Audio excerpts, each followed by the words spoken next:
அவர் இருக்கிற காலத்தில் தயாரிப்பாளர் சங்கத்தில் இந்த பத்திரிக்கை ஒன்று மிக பிரமாதமான பத்திரிக்கை நடந்தது. அவரோட சரி அவர் வந்த உடனே அந்த பத்திரிக்கை நின்று போச்சு. அவ்வளவு தயாரிப்பாளர்களுக்கு ஒரு மிகப்பெரிய வழிகாட்டியாக இருந்த ஒரு புத்தகம். ஸோ அவர் எது செஞ்சாலும் ஒரு சிறப்பாக செய்வார்.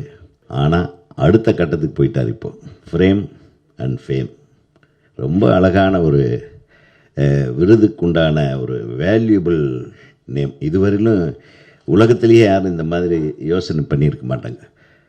ஃப்ரேமில் இருக்கிறவருக்கும் அவருக்கு கிடைக்கிற ஃபேம், அதுக்கு நடுவில் எவ்வளவு போராட்டங்கள் இருக்கும். இவர் சும்மா ஃப்ரேம் அண்ட் ஃபேம்னு போட்டார்.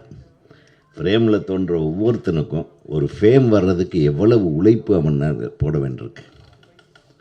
ஸோ அந்த உழைப்புக்கு தரக்கூடிய ஒரு விருதுகள் தான் இந்த உன்னதமான ஃப்ரேம் அண்ட் ஃபேம் விருதுகள் அப்படின்னு அவர் தொடங்கியிருக்காரு.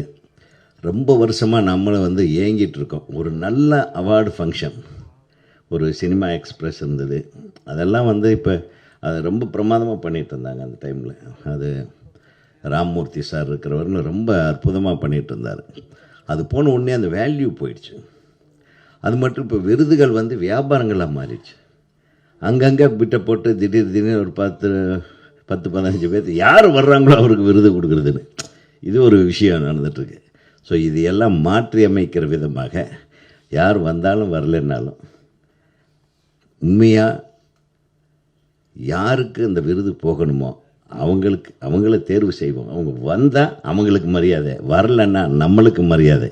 அதனால் தயவு பண்ணி நீங்கள் அந்த விஷயத்தில் எனக்காக நாம் தேர்ந்தெடுக்கிறவர்கள் வருகிறவர்களாகத்தான் இருக்க வேண்டும் என்பதை நம் மனதில் வைத்து கொள்ளாமல் மிகச்சிறந்த ஒரு ஒரு விருது விழாவாக உங்களது ஃப்ரேம் அண்ட் ஃபேம் தொடங்க வேண்டும்.